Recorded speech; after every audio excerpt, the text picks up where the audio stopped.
Assalamualaikum warahmatullahi wabarakatuh. Alhamdulillah, salatu wassalamu ala rasulillah wa ala alihi wa ashabihi wa mawala amma ba'd. Kaum muslimin dan muslimat rahimani wa rahimakumullah. Alhamdulillah, puji syukur kepada Allah subhanahu wa ta'ala. Pada kesempatan kali ini Allah masih memberikan kita nikmat yang paling agung, yaitu nikmat iman dan Islam. Kemudian Allah juga masih memberikan kita nikmat rasa aman sehingga kita bisa melakukan thalabul ilmi, menuntut ilmu dalam keadaan nyaman dan aman. Salawat dan salam semoga tercurahkan buat Nabi kita Muhammad sallallahu alaihi wasallam serta keluarga beliau, sahabat beliau dan orang yang senantiasa mengikuti jejak beliau hingga akhir zaman. Kaum muslimin dan muslimat rahimani wa rahimakumullah. Mari kita lanjutkan pembahasan kita dalam membahas fikih mazhab Syafi'i dari kitab Matan Abi Suja karya Syekh Abu Suja, karya Al-Alam Abu Suja Al-Asfahani yang disyarah oleh Syekh Kamil Hamid Musa dalam kitabnya Al-Imta' bi Syarhi Matan Abi Suja. Dan pada pertemuan kali ini, episode kali ini kita masuk dalam pembahasan Ashabul Jabair. Kalau di pertemuan sebelumnya kita sudah membahas masalah tayammum, dan maka pada kesempatan kali ini, episode kali ini kita membahas Ashabul Jabair. Apa itu Jabair? Nanti akan dijelaskan di syarah. Qala al-musannif rahimahullah wa sahibul jabair yamsahu 'alaiha wa yatayammamu wa yusalli wa la i'adata 'alaih in kana wada'aha 'ala tuhrin. Dan orang yang memiliki jabair itu mengusap di atasnya, di atas jabair ketika berwudu, wa yatayammam, kemudian dia bertayammum, kemudian salat, wala i'adata alaihi, dan tidak ada bagi dia pengulangan salat. Tidak perlu dia mengulangi salatnya jika dia memasang jabair tadi dalam keadaan suci. Wa yatayammamu likulli faridah, dan dia harus melakukan tayammum setiap kali akan melakukan salat wajib. Wa yusalli bitayammumin wahidin, dan dia hanya boleh salat satu salat fardu dengan satu tayammum, masya'a minan nawafil. Boleh dia salat dengan satu tayammum plus melakukan salat sunnah. Baik. Al-Jabirah qala asy-syarih hafizahullahu taala hiya syai'u as-salbu alladhi yudha'u ala mawdi'il kasri hatta yashuddahu liyusliha 'azamahu. Khashabatun au al-jibs al-an. Dia adalah sesuatu yang keras yang diletakkan pada tempat bagian tubuh yang rusak atau yang patah atau yang terluka. Supaya apa? Supaya hal tadi kembali menyehatkannya. Kalau tulangnya patah berarti kembali menguatkan tulangnya, menyatukan lagi tulangnya atau menyembuhkan lukanya. Itu seperti apa? Khasyabah atau gips. Kalau bahasa kitanya jip, ketika tangan patah itu digip, atau perban. Perban atau plester dan yang semisalnya. Wal isabah, dan isabah hiya ribat alladhi yashuddu bihi al-'adwu al-marid. Yushaddu bihi al-'adwu al-marid aw al-majruh. Al-isabah yaitu balutan, kayak plester yang kayak dipakai buat mumi itu. Dia adalah pengikat, balutan yang digunakan untuk mengikat anggota yang mengikat anggota badan yang sakit atau yang terluka.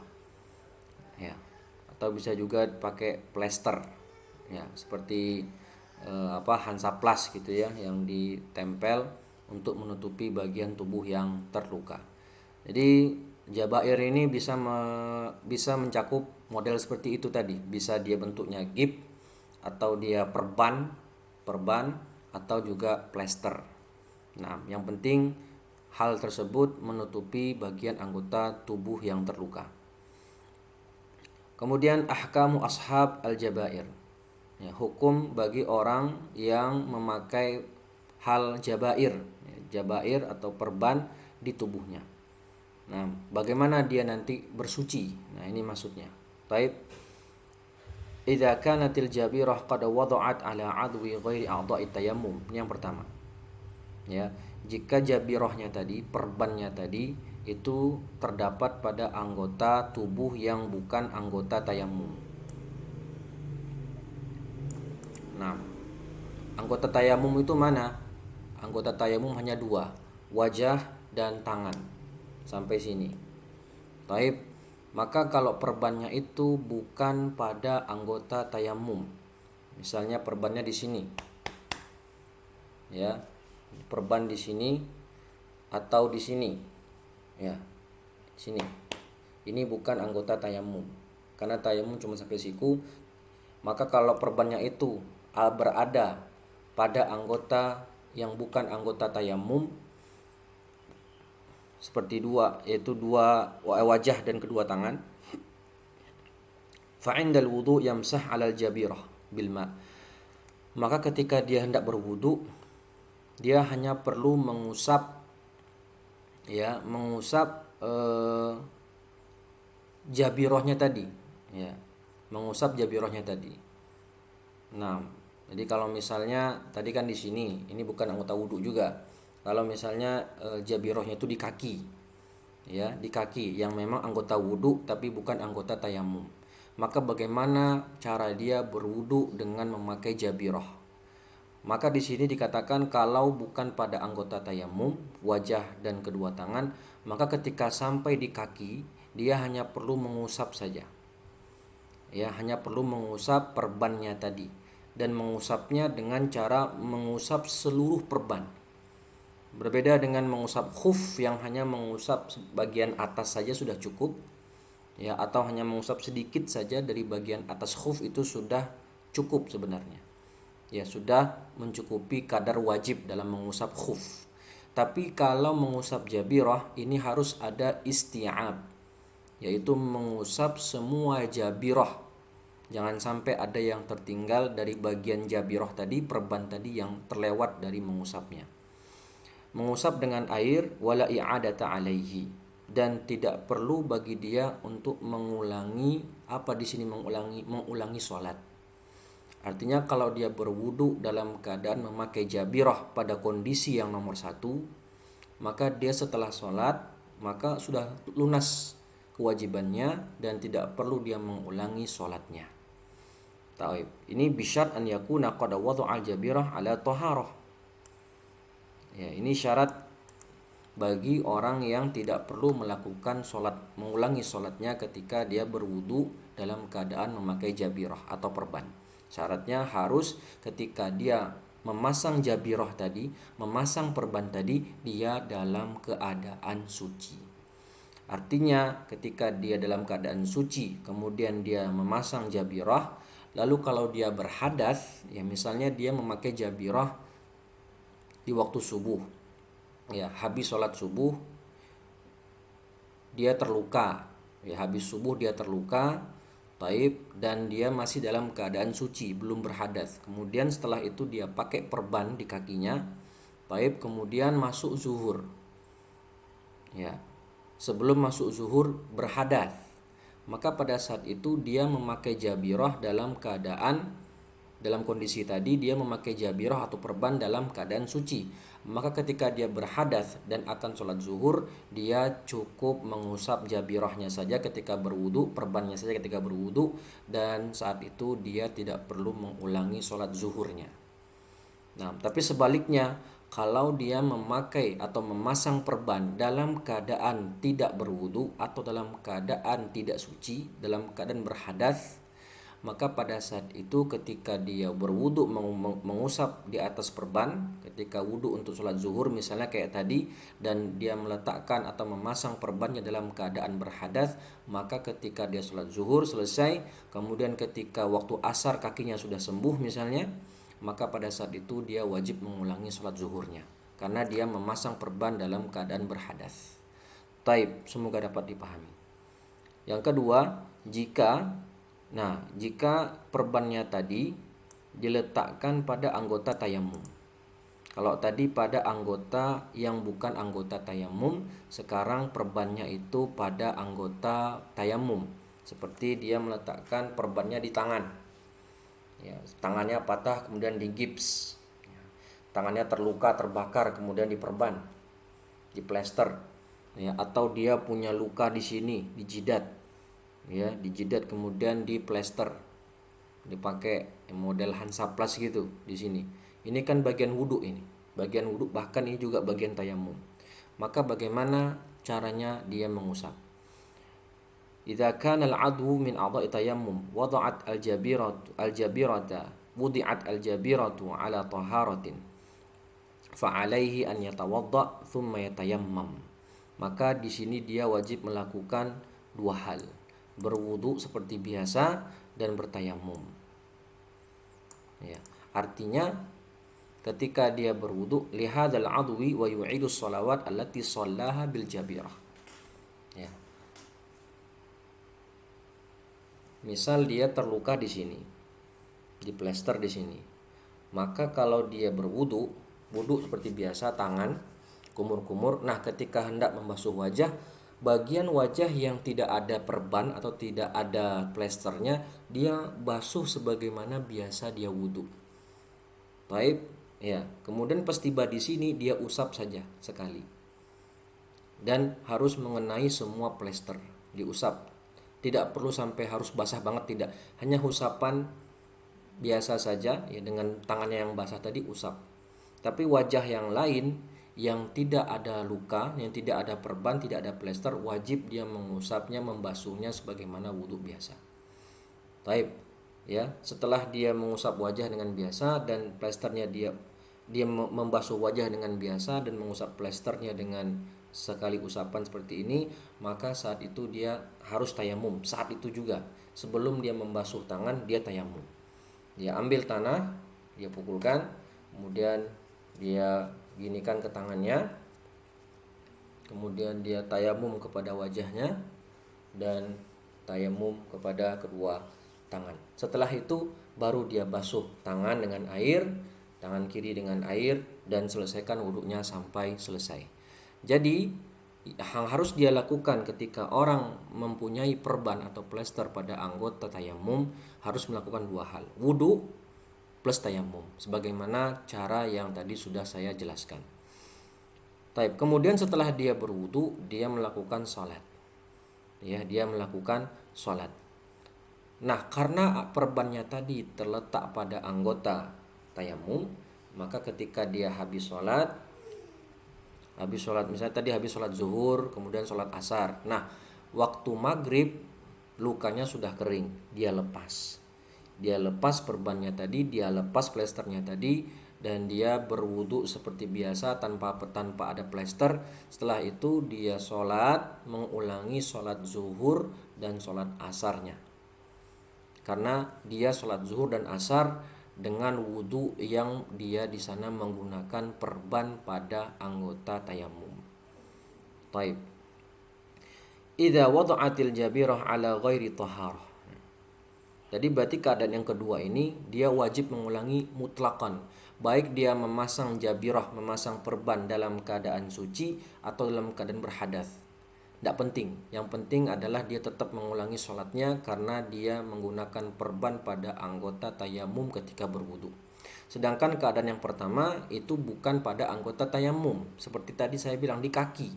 Maka kalau dia menggunakan perbannya dalam keadaan suci, dia tidak perlu mengulangi sholat. Sedangkan keadaan kedua wajib mengulangi sholat baik dalam keadaan suci atau dalam keadaan berhadas ketika memasang perban. Dan yang ketiga, idza wudi'at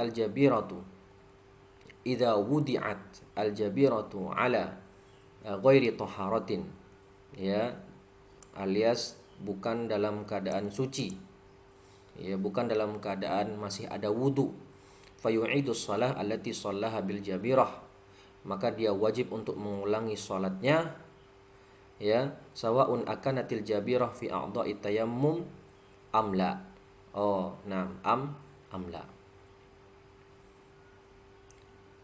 Maka wajib dia mengulangi seluruh sholatnya, baik jabirahnya tadi dia berada pada anggota tayamum atau tidak. Nah, ini kalau memasang perban dalam keadaan tidak bersuci atau dalam keadaan berhadas, maka baik perbannya itu di anggota tayamum atau tidak, wajib dia mengulangi sholat. Nah, sebagaimana yang tadi di keadaan pertama. Ya, kalau dia suci maka tak perlu mengulangi, kalau dia dalam keadaan hadas maka wajib mengulangi. Tapi kalau yang kedua, dia tetap wajib mengulangi sholatnya meskipun dia memasang perban dalam keadaan suci. Kenapa? Karena perbannya terletak pada anggota tayamum. Sedangkan yang jim, jika dia memakai perban, memasang perban dalam keadaan tidak bersuci atau berhadas, maka pada saat itu dia wajib mengulangi sholat yang dia kerjakan dalam keadaan wudhu yang menggunakan perban, baik perbannya itu di anggota tayamum atau tidak. At-tayammum al-wahid yastabihu bihi sahibahu salata fardin wahidin faqat. Fa'idha arada an yusalli al-isya tayammama ba'da dukhulil waqt. Yang namanya tayamum itu sebagaimana yang sudah kita bahas di pertemuan sebelumnya, dia adalah toharoh dhaifah. Toharoh dalam keadaan daruriyah atau darurah. Ya, dia toharoh dhaifah, cuman toharoh pengganti dari wudu. Toharoh aslinya dengan wudu, dengan air. Nah, kalau dalam keadaan tertentu darurat tidak ada air dan semacamnya, maka diganti dengan tayamum. Karena tayamum ini adalah toharoh yang dhaifah, toharoh yang lemah, maka tayamum ini hanya digunakan untuk istibahatul ibadah atau istibahatus shalah, tidak mengangkat hadas. Ya, tidak mengangkat hadas. Maka karena dia toharoh dhaifah, dia seseorang ketika bertayamum, dia hanya boleh menggunakan tayamumnya hanya pada satu kali sholat fardu saja. Ya, sholat fardin wahidin faqat. Jadi tayamumnya itu hanya berlaku untuk satu kali sholat fardu. Artinya sebagaimana yang sudah kita bahas, kalau dia tayamum untuk sholat maghrib, maka ketika sholat isya datang, meskipun dia tidak berhadas setelah bertayamum tadi, maka dia tetap wajib mengulangi tayamumnya untuk sholat isya. Ya, begitu pula tadi orang yang mengusap jabirah, ketika dia anggota anggota perbannya itu ada di bagian anggota tayamum, ya, dia hanya perlu mengulangi tayamumnya saja selama dia tidak berhadas. Taib. Fa idza arada an yusalli al-isya'a tayammama ba'da dukhulil waqt. Ketika dia ingin sholat isya, ya misalnya, maka dia harus tayamum ketika masuk waktu, karena ini syarat sah tayamum. Wa amma idza arada sholata fardin akhar, jadi dia tayamum untuk sholat isya, dan setelah itu tiba waktu subuh dan dia ingin melakukan sholat subuh, meskipun dia belum berhadas, maka saat itu dia tetap wajib bertayamum. Fala yasihu wa yalzamu at-tayammum min jadidin li hadzal fard. Maka tidak sah bagi dia melakukan sholat subuh dengan tayamum yang dia pakai untuk sholat isya, ya. Wa yalzam at-tayammum min jadid, ya. Wajib bagi dia untuk bertayamum lagi untuk melakukan sholat subuh. Baik. Ya, jadi ada 3 keadaan. Kalau dia bertayamum, ya, dia bertayamum untuk sholat fardu. Jika dia bertayamum untuk sholat fardu, maka dia boleh melakukan sholat sunnah sebanyak yang dia sebanyak mungkin. Habis sholat subuh, dia tayamum untuk sholat subuh. Kemudian habis sholat subuh, dia pengen sholat syuruk, maka lakukan. Atau sholat duha, tidak masalah, tidak perlu dia mengulangi tayamumnya. Kenapa? Karena itu sholat sunnah. Ya, dia mau sholat sunnah mutlak 20 rakaat, terserah, dengan tayamum yang dia gunakan pada saat sholat subuh. Tapi kalau dia tayamum niatnya untuk sholat sunnah, dia tayamum niat untuk sholat duha. Taib, dia ketika mau sholat duha tidak nemu air, kemudian dia bertayamum. Artinya tayamumnya itu untuk sholat duha, yang notabene duha itu adalah minan nawafil atau sholat-sholat sunnah. Maka ketika tiba masuk waktu zuhur, meskipun dia belum berhadas, dia tidak boleh sholat zuhur menggunakan tayamum dari sholat duha. Dia wajib mengulangi tayamum untuk sholat fardu. Sebaliknya, kalau dia tayamum untuk sholat fardu, dia boleh memakai tayamum tadi untuk melakukan sholat-sholat sunnah yang lain tanpa perlu mengulangi. Nah, bahkan meskipun itu sholat jenazah yang fardu kifayah. Taib, di sini kata Syekh, walahu an yusalliya bitayammumin wahid ma syaa minan nawafil. Nah, ini boleh dia sholat sunnah dengan tayamum yang dia pakai untuk sholat fardu. Sholat sunnah apa saja, berapa rakaat pun terserah. Ya, seperti sholat tarawih misalnya. Dia habis sholat isyanya dengan tayamum. Maka ketika habis sholat isya kan tarawih tuh kalau belum puasa. Tarawih 11 rakaat. Maka boleh dia sholat tarawih 11 rakaat dengan menggunakan tayamum yang dia gunakan untuk sholat isya. Tanpa perlu dia mengulangi tayamumnya lagi. Mithlu sholati sunnatil isya qabliyah. Sebagaimana sholat sunnah isya qabliyah wal ba'diyah, ya, thumma yusalli tarawih atau salat tarawih, thumma masya'a, dan terserah sampai meskipun hatta salat subhi. Salat sunnah silahkan dia tayamum untuk salat isya, kemudian dia pengen salat sunnah witir, salat tahajud sepanjang malam, silahkan menggunakan tayamum pada salat isya. Nah, ketika masuk waktu subuh wajib dia memperbaharui tayamumnya. Failzamuhu an yatayammama laha. Wajib dia bertayamum untuk sholat subuh. Masalah al-muradu bil fardi huna al-fardu al-aini. Ya, maksudnya al-fardu di sini adalah fardu ain. Ya, ibadah sholat fardu ain, bukan fardu kifayah sebagaimana sholat jenazah. Artinya, ya, falahu an yusalliyahu bi nafsi tayammum ka an ja'at salatul janazah wa hiya fardu kifayah. Misal dia bertayamum untuk salat zuhur. Taib, itu kan salat fardu ain. Ketika dia bertayamum untuk salat zuhur, setelah salat zuhur selesai ternyata ada salat jenazah di masjid. Taib, maka saat itu dia langsung sholat jenazah, tidak apa-apa, tidak perlu dia tayamum lagi. Kenapa? Karena sholat jenazah itu adalah fardu kifayah, bukan fardu ain. Yang diharuskan dia mengulangi tayamumnya, memperbaharui tayamumnya adalah kalau dia melakukan sholat fardu yang lain. Baik. Nah, ya, begitu juga kalau seseorang dalam keadaan safar. Ya, masalah contohnya dia dalam keadaan safar. Dalam keadaan safar seseorang boleh mendapatkan rukhsah, yaitu menjamak dan mengqashar sholat. Ya, misalnya dia melakukan jamak takhir. Dia dari Klaten mau ke Jakarta naik kereta. Dia dari Klaten jam 11 atau jam 9. Nyampe Jakarta jam 4 sore misalkan. Ya, jam 4 sore nyampe Jakarta. Berarti dia belum sholat zuhur dan tiba di Jakarta waktu sholat asar. Maka saat itu dia menjamak takhir, zuhur, asar, 2 rakaat. Nah, ketika dia mau sholat, dia tidak mendapatkan air, dia tayamum.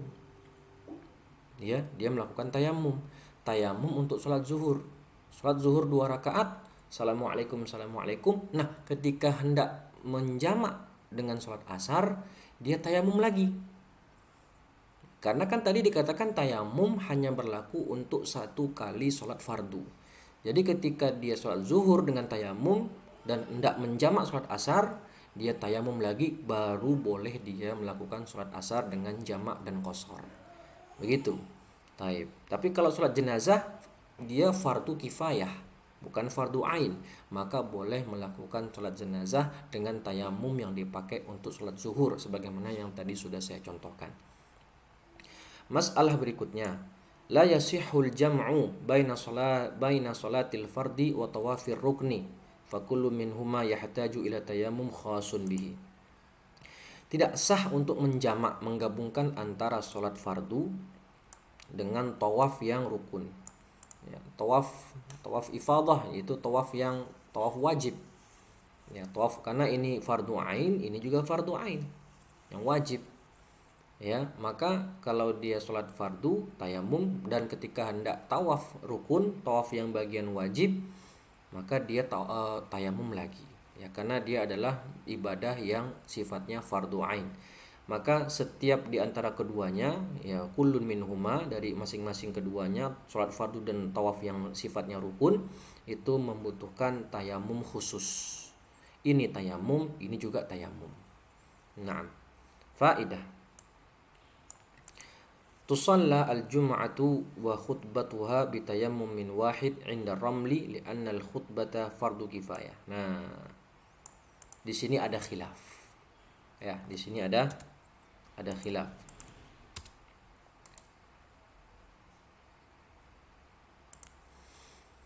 Kata Imam Ar-Ramli, untuk sholat Jumat dengan khutbah Jumat, ketika dia bertayamum, ya untuk khutbah Jumat, setelah selesai khutbah Jumat dia melakukan sholat Jumat. Nah, cukup bagi dia dengan melakukan satu kali tayamum untuk menggabungkan dua hal tadi, khutbah dan sholat Jumat. Taib, ya. Tapi pendapat yang lain mengatakan dalam mazhab Syafi'i itu khutbah dengan sholat Jumat harus dengan satu kali tayamum masing-masing. Jadi ketika dia sholat Jumat dia tayamum dulu, ketika khutbah dia tayamum dulu. Oke, setelah selesai khutbah dia tayamum lagi. Ya, habis khutbah Jumat dia tayamum lagi untuk melakukan sholat Jumat. Artinya dia melakukan dua tayamum, masing-masing untuk khutbah dan untuk sholatnya. Tapi kata pensyarah di sini mengambil pendapatnya Imam Ar-Ramli rahimahullahu taala, bahwasanya cukup bagi dia menggunakan satu tayamum saja ketika hendak berkhutbah, dan saat itu dia langsung boleh melakukan sholat Jumat tanpa memperbaharui tayamumnya. Kenapa? Karena khutbah ini statusnya fardu kifayah sebagaimana sholat jenazah tadi. Wallahu taala wa alam. Nah, ini yang sudah saya simpulkan di sini, ya. Nah, ini ringkasannya. Jika pada anggota tayamum, maka wajib baginya membasuh anggota wudhu yang sehat, mengusap perban, kemudian tayamum, dia sholat dan mengulangi sholatnya jika sudah sembuh. Ya, ini kalau dalam keadaan anggota perbannya pada anggota tayamum. Kemudian yang kedua, jika bukan pada anggota tayamum, maka perbannya ada 3 keadaan.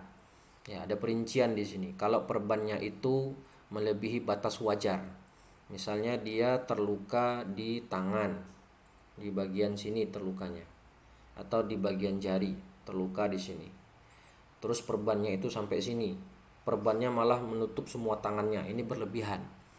Ya, maka pada saat itu dia berwudu dan mengusap di atas perban dan wajib dia mengulangi sholatnya. Tapi jika perbannya itu melebihi batas wajar, misalnya dia terluka di jari sini, kemudian perbannya tadi lebih sedikit dari bagian yang terluka hanya untuk supaya bisa diperban, ya, hanya supaya untuk bisa diperban lebih kuat misalnya, maka pada saat itu ada 2 keadaan. Kalau dia memakai perbannya tadi dalam keadaan suci, tidak perlu dia mengulangi sholat. Tapi jika dalam keadaan berhadas dia memakai perban, maka dia wajib mengulangi sholat. Kemudian jika perbannya ngepas, ya, memang dia terluka di bagian A misalnya di sini, maka perbannya itu ngepasin bagian yang terluka saja tanpa mengambil sedikit pun dari bagian yang sehat, maka saat itu dia tidak perlu mengulangi sholatnya. Tidak perlu mengulangi sholatnya mutlakan, baik dia memasang perban, ya, baik dia memasang perbannya tadi dalam keadaan suci maupun dalam keadaan berhadas. Kenapa? Ini pengecualian. Karena memang yang dia tutupi dengan perban hanya bagian tangan yang terluka saja. Ya, ngepasin, ya, sangat-sangat ngepas plesternya tadi di tempat yang terluka saja. Maka pada saat itu ketika dia berwudu, ya, baik memasang perbannya dalam keadaan berhadas atau dalam keadaan suci, maka tak perlu dia mengulangi sholatnya. Nah, Taib, kita lanjutkan ke pembahasan yang kedua, yaitu pembahasan najasah. Nah, sebelumnya kita kenalkan dulu kaidah-kaidah dalam najis. Ya. Yang pertama adalah kaidah yang berbunyi kullu ma'in kharaja minas sabilaini fahuwa najis illal mani. Segala sesuatu yang keluar dari dua jalan, yaitu dubur dan juga kubul, maka dia adalah najis kecuali mani. Ya, mani dalam mazhab Syafi'i dia suci. Ya, sebagaimana yang sudah kita bahas di pembahasan al-ghusl atau mubtilatil wudu. Kemudian yang kedua, kullu ma'in kharaja min ghairi sabilain. Segala sesuatu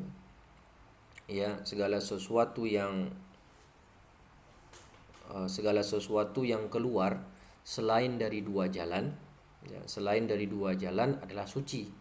Tadi yang pertama, kalau segala sesuatu yang keluar dari dua jalan maka najis kecuali mani.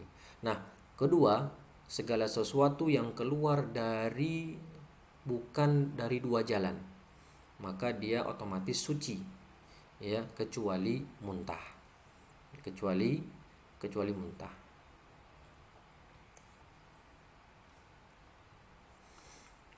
Kemudian yang ketiga, air mani dari semua hewan adalah suci. Ya, air mani dari semua hewan adalah suci kecuali air mani anjing dan babi. Yang keempat, semua hewan itu suci. Ya, baik hewan yang diharamkan untuk dimakan ataupun hewan yang halal untuk dimakan, maka dia suci kecuali dua hewan, anjing dan babi. Yang kelima, seluruh kotoran, al-abwal war rauthat, yaitu urin dan feses, adalah najis, baik dari hewan yang halal dimakan ataupun tidak. Ya, bahkan dari manusia pun, yaitu sebagaimana kaidah pertama, juga najis. Yang keenam, segala jenis bangkai adalah najis. Semua bangkai. Apa itu bangkai? Hewan yang mati tanpa sembelihan yang syar'i. Ya, hewan yang mati tanpa melewati sembelihan yang syar'i, maka dia adalah bangkai. Maka semua jenis bangkai adalah najis kecuali bangkai manusia, ikan dan belalang. Kemudian yang ketujuh, bagian yang terpotong dari hewan yang hidup maka dihukumi sebagaimana bangkainya. Taib. Bagian hewan yang hidup, misalnya sapi, kepotong ekornya, maka bagaimana status ekor yang terpotong dari sapi tadi? Dia najis atau tidak? Maka dihukumi sebagaimana bangkai sapi. Kalau bangkai sapi itu najis, maka ekornya tadi yang terpotong juga najis. Kalau manusia bagaimana? Ya, manusia bangkainya suci. Jadi kalau ada manusia yang dipotong tangannya gara-gara kisos misalnya, atau gara-gara had mencuri, dipotong tangannya, maka bagaimana status tangan tadi? Maka tangan tadi suci sebagaimana bangkai manusia adalah suci. Taib. Kita baca syarahnya. Wa kullu ma'in kharaja minas sabilaini najisun illal mani. Ya, segala cairan yang keluar, tidak mesti cairan, ya. Segala sesuatu yang keluar dari dua jalan maka dia adalah najis kecuali mani. Ya, dan wa ghuslu jami'il abwal wal awrath wajibun, membersihkan segala bentuk air urin atau kencing dan juga feses maka wajib karena dia adalah najis, kecuali baul as-sabi, kecuali air kencing anak bayi laki-laki yang belum memakan makanan, maka yatahuru birashil ma, cukup dengan memercikkan air saja. Tapi selain itu dengan ghusl, ya, dibasuh. Apa itu najasah? Najasah secara bahasa artinya adalah asyai'ul mustaqdir, sesuatu yang kotor. Secara syariat apa? Syai'un mustaqdirun, ya. Syai'un mustaqdirun yamna' min sihhatis shalah haitsu la murakhis. Ya, sesuatu yang kotor yang menghalangi dari sahnya sholat selama sesuatu yang kotor tadi tidak mendapatkan rukhsah. Ya, jadi ada sesuatu yang najis yang di sana mendapatkan rukhsah atau ma'fuun anhu, dimaafkan. Itu nanti di pembahasan sendiri. Jadi secara syariat, apa arti najis? Sesuatu yang kotor, yang mana sesuatu tadi menghalangi seseorang dari sahnya sholat, terhalangi untuk melakukan sholat, ya. Yang mana sesuatu najis tadi adalah najis yang tidak mendapatkan rukhsah, tidak mendapatkan pengampunan atau pemaafan. Fala tajuzu as-salatu fi thawb wa fi thawbi awil badani awil makan najasatun illa man lahu rukhsatun. Man lahu rukhasun. Maka tidak boleh seseorang melakukan sholat sedangkan pada baju atau badannya atau tempat sholatnya ada najis, kecuali orang-orang yang mendapatkan rukhsah, keringanan, seperti orang yang sakit, ya, yang terhalang untuk menggunakan air karena uzur, ya, au adami wujudil ma, atau karena tidak adanya air.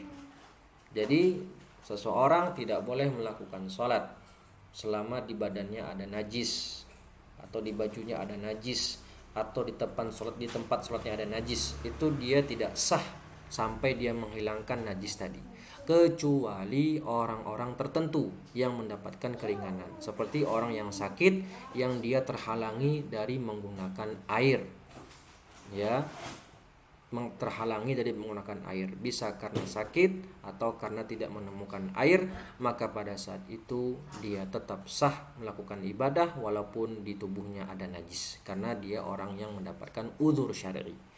Tsumma dzakara al-musannifu Abu Suja' rahimahullah amthilatan lin najasah minha.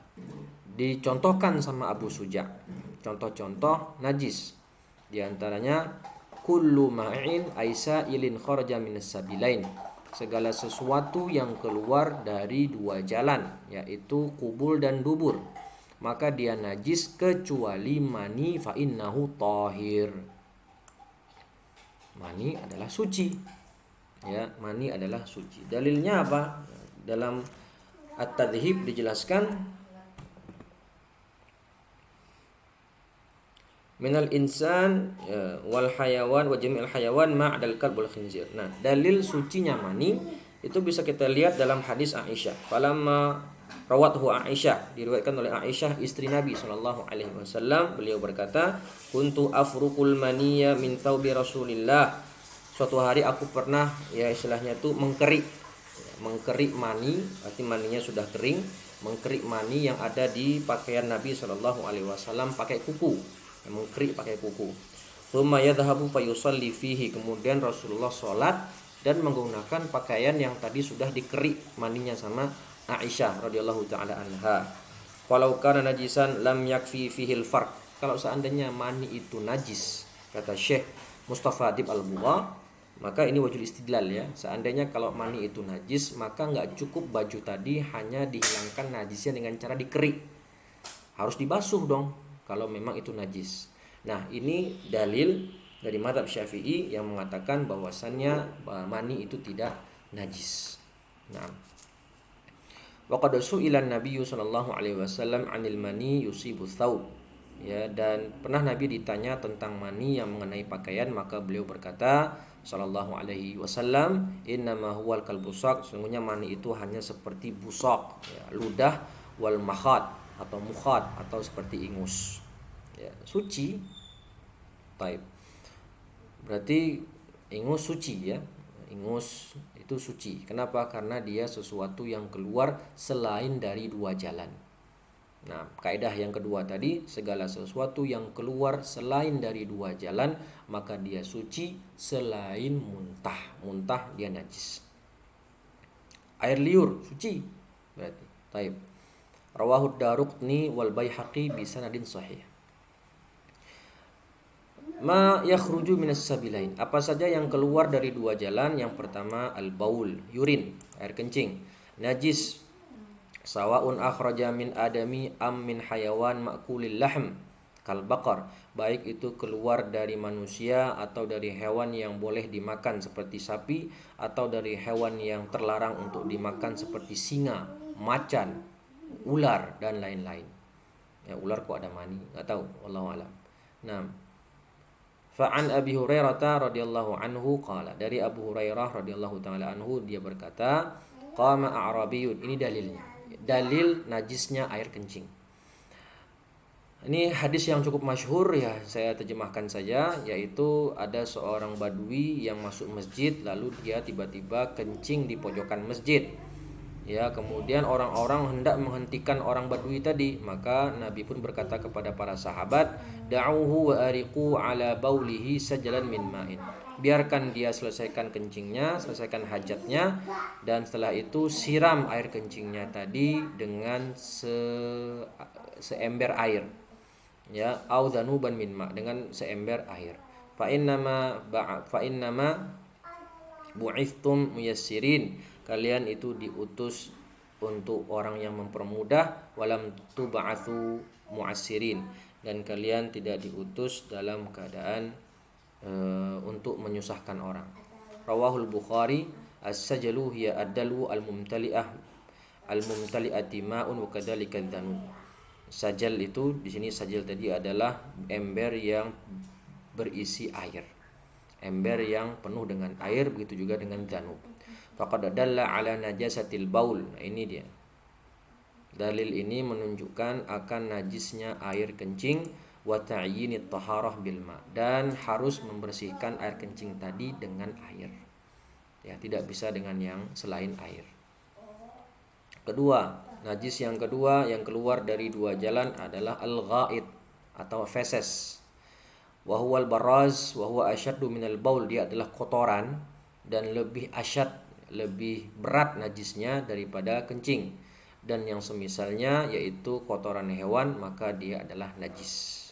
Ya, kotoran hewan adalah najis. Kemudian yang ketiga al-wadi. Al-wadi apa itu? Ini sudah pernah kita jelaskan perbedaan antara wadi, madhi, dan mani. Di antara tiga hal ini yang menjadi najis hanya dua, yaitu wadi dan madhi. Sedangkan mani tidak najis. Apa itu wadi? Apa itu wadi? Ma'un abyad, air yang warnanya putih keruh yang keluar setelah buang air kecil atau ketika mengangkat sesuatu yang berat, maka wa huwa yakhruju ma'al baul, dia itu keluar bersamaan dengan air kencing, maka hukumnya adalah najis seperti air kencing itu sendiri. Kemudian yang dal, al-madhi. Apa itu madhi? Nah, madhi adalah air yang warnanya putih bening, raqiq, ya, bening, putih bening, yang keluar tanpa syahwat yang kuat. Artinya tidak seperti mani yang keluar gara-gara syahwat yang sangat kuat, ya, dan keluarnya dengan memancar. Tapi kalau madhi itu gara-gara syahwat, ya, maka yang saat sedang bergejolak, ya, misalnya gara-gara misalnya memikirkan sesuatu, ya, yang membangkitkan syahwat lalu keluar madhi. Nah, itu namanya madhi. Hukumnya bagaimana? Hukumnya najis. Madhi itu hukumnya najis. Faqad ruwiya an Ali. Ini dalilnya. Riwayat dari Ali bin Abi Thalib radhiyallahu taala anhu, beliau berkata, "Kuntu rajulan madzaan wa kuntu astahi an as'alan nabi." Aku adalah laki-laki yang sering mengeluarkan madhi. Ya, jadi Ali itu adalah laki-laki yang memang sering mengeluarkan madhi, dan aku malu untuk bertanya hal itu kepada Nabi. Limakani ibnatihi, karena status anak perempuan Nabi itu adalah istriku. Artinya Ali itu adalah menantunya Rasul. Ya, jadi gara-gara posisi itu dia malu untuk bertanya kepada Nabi, maka fa'amartul Miqdad bin Aswad, aku mengutus Miqdad. Miqdad ini adalah pasangannya Ali dalam hal menuntut ilmu. Jika Ali berhalangan hadir, maka Miqdad yang datang. Sebaliknya, kalau Miqdad yang tidak bisa datang, Ali yang datang. Nah, Al-Miqdad bin Aswad, maka aku meminta tolong kepada Miqdad untuk bertanya hal itu kepada Rasulullah. Maka Rasul pun menjawab, yaghsilu dzakarahu wa yatawadda. Dia hanya cukup, ya, artinya Ali hanya cukup baginya untuk membersihkan zakarnya dan kemudian berwudu. Rawahul khamsah. Al-qai'. Nah, al-qai'. Nah. Ini apa itu qai? Maka ini bukan termasuk yang keluar dari dua jalan. Ya, kenapa al-qai itu keluar dari mulut, muntahan. Ma yakhruju minal ma'idah an tariqil fam. Yang keluar dari perut atau lambung lewat mulut. Kita tahu muntah ya. Wa huwa minal fadalat, dari kotoran, wa qad dalla ala najasatihi, dan ada dalil tentang kenajisannya dari annahu sallallahu alaihi wasallam amara Ammar bin Yasir. Rasulullah memerintahkan Ammar bin Yasir radhiyallahu anhuma bi an yaghsila thawbahu minhu, menyuruh Ammar bin Yasir untuk membasuh atau membersihkan pakaiannya yang terkena muntahan.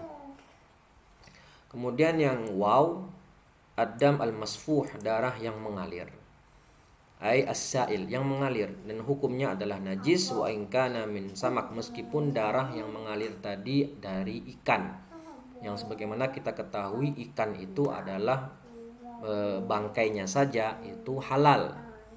Ya, bangkainya saja itu halal, tetapi darah yang mengalir ketika kita memotong ikan, kemudian darah ikan tadi keluar dan kebetulan mengenai tangan kita, maka darah itu najis. Ya, darah yang terkena ikan, darah tangan kita yang terkena ikan tadi itu najis, maka wajib kita membasuhnya sampai bersih ketika hendak melakukan sholat. Fa'an Abi Hurairah radhiyallahu anhu anna Khawlah bint Yasar, dari Khawlah bin Yasar radhiyallahu anha, atatin nabiyya faqalat, dia mendatangi Nabi dan berkata, ya Rasulullah, innahu laisa li illa thawbun wahidun, aku tidak mempunyai kecuali pakaian satu saja yang aku pakai. Wa ana ahidu fihi fa kaifa asna. Kemudian ketika aku haid, ya, mengenai baju tadi, maka apa yang aku lakukan? Maka Nabi berkata, idza tatahharati faghsilihi. Jika kamu bersuci, maka basuhlah pakaian kamu itu yang terkena darah haid tadi, tsumma shalli fihi, lalu pakailah pakaian tadi untuk melakukan salat. Faqad fa illam yakhruj dam, meskipun jika darahnya tidak keluar, faqala yakfiki ghuslid dam wa la yadurruki atharu, maka cukup bagi kamu untuk membersihkan darahnya saja tanpa dan tidak berbahaya atau tidak mengapa bekas darahnya tadi. Nah, jadi di sini yang najis itu adalah darah yang mengalir, bukan darah yang masih ada dalam tubuh, yang masih ada pada tubuh hewan. Ya, ketika kita pas saat kurban, kita menyembelih hewan kurban, maka itu darahnya akan muncrat. Ketika menyembelih pertama kali itu muncrat, dan kalau yang belum ahli misalnya ya, atau siapapun itu ketika nyembelih darahnya muncrat dan mengenai celananya misalnya, maka darah yang muncrat tadi itu darah yang mengalir sehingga celananya tadi terkena najis. Wajib dia bersihkan sebelum celana tadi, kalau dia mau pakai celana tadi untuk sholat. Taib. Kemudian al-qaih, nanah, wahwa dam istahala ila natan, ya. Nanah itu darah yang telah berubah menjadi darah yang berubah menjadi busuk. Fa hukmuhu an-najasah kadam, maka hukumnya juga najis sebagaimana darah. Al-quruh itu ya luka borok, bisul ya, kalau saya lihat di kamus, al-quruh itu bisul ya, atau luka yang bernanah. In kana lahu raihatun, kalau dia mempunyai bau yang busuk, ya, maka dia najis sebagaimana qaih, sebagaimana nanah tadi. Tapi kalau tidak ada berbau, ya, maka dia suci karutubatil badan, suci sebagaimana cairan yang ada pada badan. Hukum izalatun najasah, hukum menghilangkan najis adalah wajibun indal qiyam ila shalah, wajib ketika hendak melakukan sholat. Wal aslu fi alati taharah alma, dan alat bersuci yang pertama yang asal adalah air. Dari mana kita tahu ini adalah ta'abbudi? Ya, ta'abbudi ini memang langsung perintah dari Allah Subhanahu wa taala. Mas'alah baulus sabi alladhi lam ya'kul at-ta'ama najis. Air kencing bayi laki-laki yang belum memakan apapun selain ASI, maka dia adalah najis. tapi najisnya najis mukhaffafah. Dan cara mensucikannya cukup dengan memercikkan air di tempat najis tersebut dengan syarat-syarat yang berikut. An yakunal baulu min sabi. Kencing tadi harus dari bayi laki-laki dan bukan bayi perempuan. Berarti kalau bayi perempuan kencing kena baju, wajib di al-ghusl, wajib dicuci atau dibasuh, tidak hanya cukup di rosh. Ya. Kemudian yang an yakuna sabiyyu lam yablugh amain. Bayi laki-laki tadi ya dia statusnya bayi yang belum berusia 2 tahun. Berarti kalau sudah berusia 2 tahun terkena kencingnya dia, maka hukumnya sama dengan terkena kencing orang dewasa. Harus dibasuh. An yakuna as-sabiyyu lam ya'kul at-ta'ama wa lam yashrab al-ma'a ala sabili ta'addi. Bayi laki-laki tadi dia belum memakan apapun atau meminum air apapun dalam bentuk untuk memenuhi kebutuhan gizi. Artinya si bayi tadi makanan intinya, makanan pokoknya hanyalah ASI. Ya, dan dia belum memakan apapun ya yang tujuannya untuk sebagai asupan gizi. Jadi makanan intinya, makanan pokoknya adalah ASI. Maka pada saat itu dia ketika kencing mengenai baju kita, maka cukup dengan percikan air ya, atau dialirkan air sedikit ya di tempat yang terkena najis. Jadi syaratnya 3. Faedah. Yustathna min ta'amis sabi al-laban. Dikecualikan dari makanan bayi adalah susu walau lam yakun min ummihi. Ya, susu apa terserah, susu kambing ya, meskipun itu bukan susu dari ibunya, bukan ASI. Syaratnya apa? Susunya tadi adalah susu murni yang tidak tercampur padanya sesuatu apapun. Semisal gula, fahuna yakunu kal kabir. Jadi kalau susunya itu sudah ada gulanya, maka dihukumi kalau dia kencing ya dihukumi sebagaimana kencingnya orang dewasa. Nah, berarti di sini kalau dia minum susu formula kan sudah bercampur dengan berbagai macam komposisi. Ya di sana ada gulanya sedikit ya. Artinya di sini kalau si bayinya tadi sudah meminum susu formula ya itu kan sudah bercampur, tidak hanya murni susu. Maka pada saat itu ketika dia kencing, maka air kencingnya tadi sudah dihukumi sebagaimana air kencing orang dewasa dan harus dibasuh, tidak cukup dengan dipercikkan. Faedah yustathna aidan, dikecualikan juga obat. Fala yu'addu ta'aman. Minum obat ya, obat itu bukan makanan. Jadi kalau ada anak kecil usia 1,5 tahun minum obat, tapi dia makanan pokoknya masih ASI, tidak minum susu formula, maka pada saat itu air kencingnya dihukumi seperti air kencing bayi laki-laki yang cukup dengan atau hanya tingkatnya masih najis mukhaffafah. Faedah berikutnya yang terakhir, fi ba'di nusakhil matan, di sebagian nuskhah matan itu ada tambahan duna baulil jariyah, yang mana bukan air kencing bayi perempuan. Wahya tufidu anna baulal bint, yang bisa kita ambil istifadah, kesimpulan atau pembelajaran bahwasannya kalau air kencing perempuan, air kencing bayi perempuan, anak perempuan, maka harus dibersihkan, disucikan dengan cara dibasuh, dengan cara ghusl, bukan dengan cara ar-rash sebagaimana air kencing laki-laki, sebagaimana air kencing bayi laki-laki yang terdapat dalam hadis yughsal min baulil jariyah wa yurashu min baulil ghulam. Ya, dighusl, dibasuh air kencing dari bayi perempuan, sedangkan bayi laki-laki cukup dengan cara di-rash atau dengan cara dipercikkan saja. Wallahu taala wa a'lam.